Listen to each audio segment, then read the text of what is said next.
All right, good evening, good morning, ladies and gentlemen, whenever you are viewing this. Hello, welcome to Global Studies Latin America, our third activity for this extended quarantine. This is from my kitchen. Yes, my wife released me from the basement. How exciting! And he's excited because he's excited.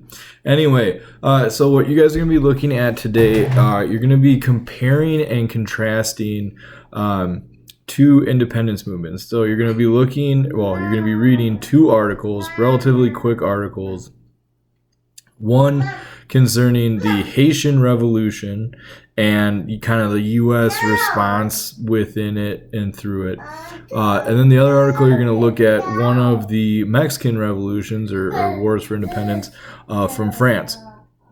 And then you're going to be writing a quick paragraph or two on basically answering an opinion question. All of that can be found, the links and everything can be found on the Google Doc on this assignment.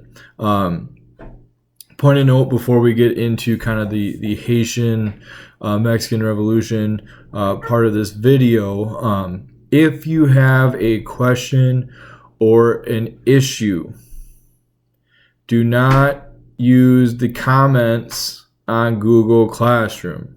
I cannot respond to your question on Google Classroom. Please ask it or send it via email or Google Hangout. All right, so that is the kind of housekeeping portion of today. All right, so that being said, the first article you're going to be looking at, the Haitian Revolution. So basically Haiti or what becomes Haiti was a French colony on the island of Hispaniola. So Hispaniola is the island that Christopher Columbus lands on. It's the first island colonized or controlled by European nations. Currently, it is Haiti and the Dominican Republic, right? They kind of split it like right down the middle. Now, the Haitian Revolution was interesting because they really kind of take advantage of the French Revolution that was going on, obviously, in France, in order to gain independence from France. So you're going to be looking at that, and the U.S. is kind of stuck in a gray area because, number one, we're all about independence, right, and freedom from Europe. On the other hand, this is a slave revolt led by black African slaves. And at the time, America had black African slaves.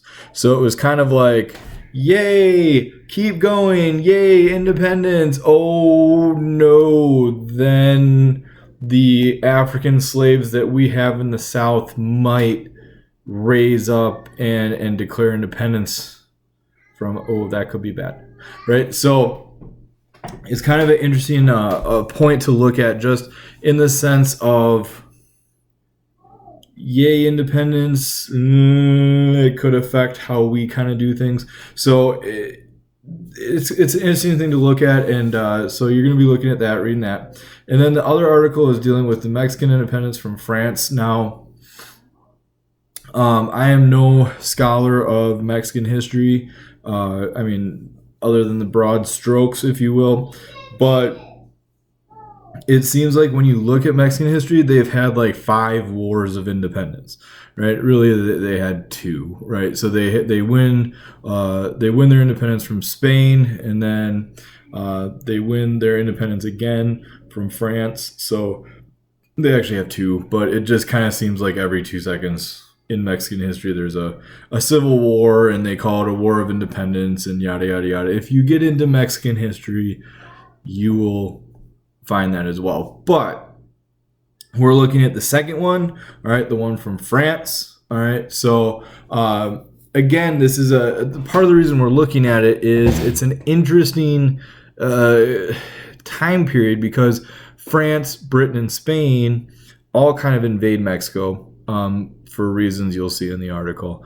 And then France kind of is like, well, we're going to set up shop, and we're gonna keep Mexico as as our colony, if you will. Now, this flies in the face of U.S. policy. It flies in the face of what's called the Monroe Doctrine, in which the U.S. President James Monroe basically says, hey, Europe, listen, anything in the Western Hemisphere, that's us, that's ours, right? You guys stay away. So it kind of flies in the face of that. And normally you would think, oh, well, the U.S. would step in. We would get involved. We would do that. No, because we were in the middle of our Civil War, right, in the 1860s. So the Civil War ends, and shockingly enough, France just decides, granted, Juarez and his revolutionaries are winning, right? But France ends up leaving shortly after our Civil War. But it's an interesting thing to look at because it kind of looks at what is the push and pull, right, between foreign policy and domestic policy, which should take precedence, right? So we have the Civil War going on in the United States. Does that take precedence? Is that more important than, the keeping Europe out of Mexico, right? Our next door neighbor. Obviously the Civil War, yes, is more important, but you can extrapolate that, kind of take that same push and pull and look at other things throughout U.S. history, right? So, for example, we're in the middle of this quarantine, right? And, so one of the things they keep talking about is you should wear like a surgical mask, right? Out and about, you should wear a surgical mask. It's kind of hard to wear a surgical mask if there are none available. Right? So the U.S. is actually selling, the government is actually selling surgical masks and donating surgical masks to foreign countries to help them fight the coronavirus. So, and this was, by the way, put out by NPR and a bunch of other news sources. And I'm not trying to be political at all. What I'm trying to bring up is this is another example. So we have a domestic crisis. We have the coronavirus going on right now in our country. Obviously, it's also an international crisis. It's everywhere around the planet.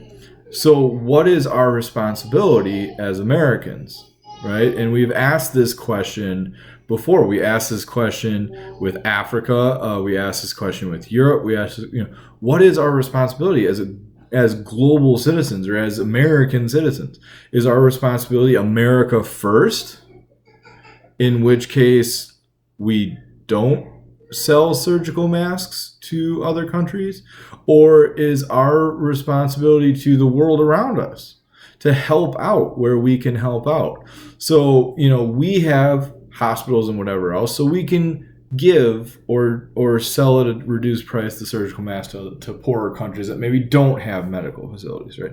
So it's, again, just asking that question. It's a dichotomy or juxtaposition or any of these terms, right? So that's what the question, the writing prompt, is going to be asking you to do, in a sense, right? In a sense, you're going to be writing a paragraph, 4 sentences at least, right?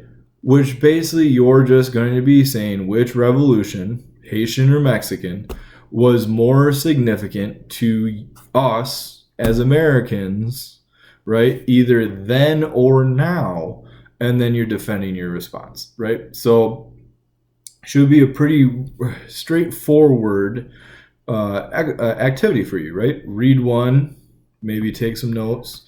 Read the other article, take some notes. Think for a second, which one is more significant, which one's more important, which one has more of an impact on Americans' lives or America, right, at the time or today, right?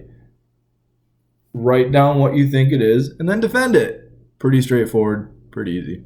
As always, if you have any questions or there's any issues, please email me or Google Hangout. We will try our hardest to get through this together. Hope you are all staying safe, sane, and healthy. And I will hopefully see you guys at some point in the future. See you later.